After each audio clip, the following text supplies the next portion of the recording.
നമസ്കാരം. പ്രശസ്തമായ ഒരു സൂഫി കഥയുണ്ട്. ഏകദേശ രൂപം ഇങ്ങനെ: രാജ്യം നന്നാകാൻ എന്തു ചെയ്യണം എന്ന് രാജാവ് മുല്ലയോട് ചോദിച്ചു. രാജാവ് നന്നായി ഉറങ്ങിയാൽ മതി എന്നായിരുന്നു ഉത്തരം.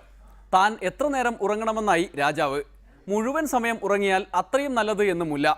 അപ്പോൾ താൻ എങ്ങനെ പ്രവർത്തിക്കും എന്ന് രാജാവ് തിരിച്ചു ചോദിച്ചു. രാജാവിൻ്റെ പ്രവൃത്തികളാണ് നാടിന് ദോഷമുണ്ടാക്കുന്നതെന്നും പ്രവർത്തിക്കാതിരുന്നാൽ തന്നെ രാജ്യത്തിന് സ്വൈര്യം കിട്ടുമെന്നും മുല്ല വിശദീകരിച്ചു കൊടുത്തു. ഈ കഥയ്ക്ക് ഉമ്മൻചാണ്ടിയുമായോ സോളാർ സംഭവങ്ങളുമായോ ഒരുവിധ ബന്ധവുമില്ലെന്ന് ഓർമ്മിപ്പിച്ചുകൊണ്ട് തുടങ്ങുകയാണ്. ഡെമോക്രസിയിലേക്ക് എല്ലാവർക്കും സ്വാഗതം. നാട് നന്നാകുന്നതിനായി രാജാവ് ഉറങ്ങാൻ തീരുമാനിച്ചിരിക്കും എന്നായിരിക്കും പ്രേക്ഷകർ പ്രതീക്ഷിക്കുക.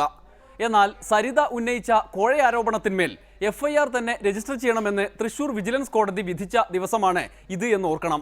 കോടതികൾ മാറി മാറി വിധിച്ചിട്ടും ആരോപണങ്ങൾ മാറി മാറി ഉയർന്നിട്ടും മന്ത്രിമാർ മാറി മാറി കുരുക്കിൽപ്പെട്ടിട്ടും ഉമ്മൻചാണ്ടി ഉറങ്ങാൻ പോയിട്ട് ഇരിക്കാൻ പോലും തയ്യാറല്ല.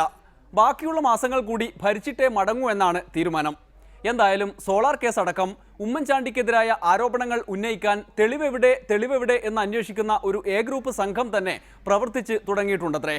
എന്തായാലും തൃശൂർ വിജിലൻസ് കോടതി ആര്യാടനും ഉമ്മൻചാണ്ടിക്കുമെതിരെ കേസെടുക്കാൻ നിർദ്ദേശിച്ചപ്പോഴും പൂർണ്ണ നഗ്നനായയാൾ നാണമില്ലാതെ നടക്കുന്ന രംഗങ്ങളാണ് ചിലർ ഓർമ്മിപ്പിക്കുന്നത്.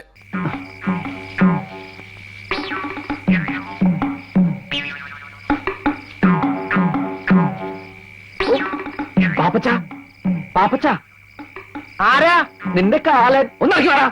കാലനോ ഇത്ര പെട്ടെന്ന് വന്നോ?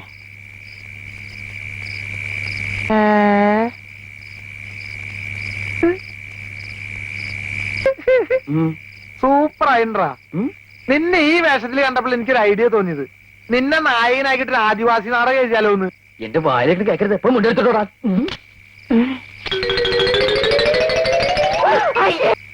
ആദിവാസി നാടകം മാത്രല്ലടാ, ആദിഭാവത്തിന്റെ സെക്കൻഡ് പാർട്ട് എടുത്താലെന്ന് ആലോചിക്കുക. ഉമ്മൻചാണ്ടി രാജിവെക്കുമെന്നും അങ്ങനെ രമേശ് ചെന്നിത്തല മുഖ്യമന്ത്രിയായുള്ള UDF സർക്കാർ നിയമസഭാ തെരഞ്ഞെടുപ്പിനെ നേരിടും എന്നൊക്കെയുള്ള സ്വപ്നങ്ങൾ ഗ്രൂപ്പ് പാളയങ്ങളിൽ രൂപപ്പെട്ടു തുടങ്ങിയിട്ടുണ്ട്.